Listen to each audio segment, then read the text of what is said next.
Assalamualaikum warahmatullahi wabarakatuh. Perkenalkan, nama saya Helmi Husnunada. Di sini sebelumnya saya membuat video ini untuk memenuhi tugas ujian akhir semester atau PAT mata kuliah Sejarah Peradaban Islam. Saya di sini mengangkat tema tentang Kerajaan Turki Utsmani dan saya mengambil sisi menariknya yaitu tentang kejayaan peradaban Turki Utsmani. Yang pertama, pada awalnya kerajaan Turki Utsmani hanya memiliki wilayah yang sangat sempit. Namun dengan adanya kekuatan militer, tidak beberapa lama Turki Utsmani menjadi kerajaan yang besar, bertahan dalam kurun waktu yang lama. Kemajuan dan perkembangan ekspansi kerajaan Turki Utsmani itu yang demikian luas dan berlangsung cepat itu diikuti pula oleh kemajuan-kemajuan dalam bidang lainnya. Di antaranya yang pertama yaitu bidang kemiliteran. Turki Utsmani pada saat itu militernya sangat maju dan para pemimpin kerajaan Turki Utsmani adalah orang-orang yang kuat sehingga kerajaan dapat melakukan ekspansi yang cepat dan luas. Namun kerajaan Turki Utsmani mencapai masa keemasannya bukan semata-mata karena keunggulan politik para pemimpinnya. Akan tetapi yang terpenting diantaranya adalah keberanian, keterampilan, ketangguhan dan kekuatan militer yang sanggup bertempur kapan saja dan di mana saja. Orkan atau pemimpin Turki Utsmani yang pertama kali mengorganisasi kekuatan militer dengan baik serta strategi tempur yang teratur. Dan pada periode ini tentara Islam pertama kali masuk ke Eropa. Orkan berhasil mereformasi dan membentuk 3 pasukan tentara. Pertama, yaitu tentara Sipahi atau tentara reguler yang mendapatkan gaji tiap bulannya. Kedua, itu tentara Hazeb atau tentara irreguler yang digaji pada saat mendapatkan harta rampasan perang. Yang ketiga, Mal al-Lagoniyah. Dan yang terakhir yaitu tentara Jenisari atau yang kita sebut sebagai Inkisyariyah atau tentara yang direkrut pada saat berumur 12 tahun. Wow. Kebanyakan adalah anak-anak Kristen yang dibimbing Islam dengan disiplin yang kuat. Pasukan inilah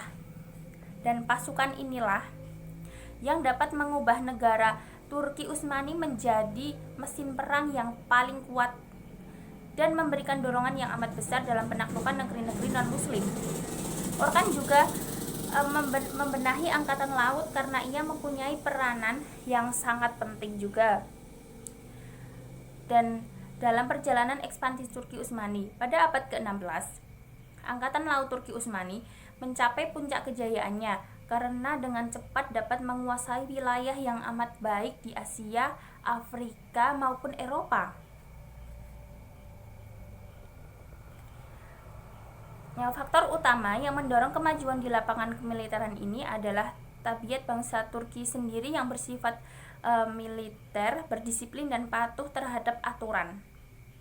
Yang mana tabiat ini merupakan tabiat yang mereka warisi dan memang sudah ada tradisi ini dari Asia Tengah sendiri. Dan yang kedua pada saat puncak kejayaan Turki Utsmani itu juga maju di bidang pemerintahannya. Suksesnya ekspansi Turki Utsmani selain karena ketangguhan tentaranya juga dibarengi pula dengan terciptanya jaringan pemerintahan yang teratur. Dalam mengelola wilayah yang luas, para raja-raja Turki Utsmani senantiasa bertindak tegas. Dalam struktur pemerintahan, Sultan sebagai penguasa tertinggi dibantu oleh Sadr al-Azam atau Perdana Menteri yang membawahi para pasya gubernur mengepalai daerah tingkat 1. Di bawahnya terdapat beberapa orang al-Zanazik atau waliyah atau bupati. Contohnya ketika Turki Utsmani dipimpin oleh Murad II, beliau adalah seorang penguasa yang saleh dan dicintai rakyatnya. Ia juga seorang yang sabar, cerdas, berjiwa besar, dan ahli ketatanegaraan. Bahkan Murad II banyak mendapat pujian dari negara-negara barat atau Eropa, karena juga pada masa pemerintahan Sultan Sulaiman I ini dapat mengatur dengan baik urusan pemerintahan negara, dan mereka itu seperti membuat aturan yaitu sebuah kitab undang-undang kunun yang diberi nama Multaka al-Bahur yang menjadi pegangan hukum bagi kerajaan Turki Utsmani tersebut. Dan kemajuan juga diraih dalam bidang ilmu pengetahuan. Turki Utsmani merupakan bangsa yang berdarah militer, sehingga lebih banyak memfokuskan kegiatannya itu di dalam bidang kemiliteran, sementara di bidang keilmuan tersebut tidaklah begitu menonjol. Karena itulah dalam hasanah intelektual Islam kita jarang ya menemukan kayak ilmuwan terkemuka dari Turki Utsmani tersebut. Namun demikian juga banyak berkiprah dalam pengembangan seni arsitektur Islam berupa bangunan-bangunan masjid yang indah. Di antaranya yaitu seperti Masjid Al-Muhammadi atau Masjid Jami' Sultan Muhammad Al-Fatih, Masjid Agung Sulaiman, dan Masjid Abi Ayyub Al-Ansyari. Masjid-masjid tersebut dihiasi pula dengan kaligrafi yang indah. Dan ada salah satu masjid yang terkenal keindahan kaligrafinya, yaitu adalah masjid yang dulunya itu sebagai gereja, yaitu namanya Gereja Hagia Sophia, yang mana hiasan kaligrafi itu dijadikan penutup gambar Kristiani yang ada sebelumnya. Selain itu, pada masa Sultan Sulaiman I di kota-kota besar dan kota-kota lainnya banyak dibangun masjid, sekolah, rumah sakit, gedung, makam, jembatan, dan banyak bangunan-bangunan lain. Untuk bidang selanjutnya yang maju dalam kejayaan Turki Utsmani yaitu dalam bidang budaya. Pengaruh dari ekspansi wilayah Turki Utsmani yang sangat luas sehingga kebudayaannya merupakan perpaduan macam-macam kebudayaan, seperti dari macam-macam perpaduan budaya seperti dari budaya Persia, Arab, dan juga Bizantium. Dari kebudayaan Persia, mereka menyerap banyak ajaran tentang tata krama dan etika dalam sopan santun di dalam kerajaan. Dari Bizantium, organisasi pemerintahan dan kemiliteran banyak diserap, sedangkan dari Arab itu mereka banyak menyerap ajaran-ajaran dan tentang prinsip ekonomi, sosial kemasyarakatan, keilmuan, dan bahasa atau huruf. Orang-orang Turki Utsmani memang terkenal sebagai bangsa yang suka dan mudah bergaul dengan banyak bangsa lain. Dan untuk kemajuan yang selanjutnya atau kemajuan yang dicapai dalam kejayaan Turki Utsmani yang terakhir yaitu tentang bidang keagamaan. Agama dalam tradisi masyarakat Turki Utsmani mempunyai peranan besar dalam lapangan sosial dan politik.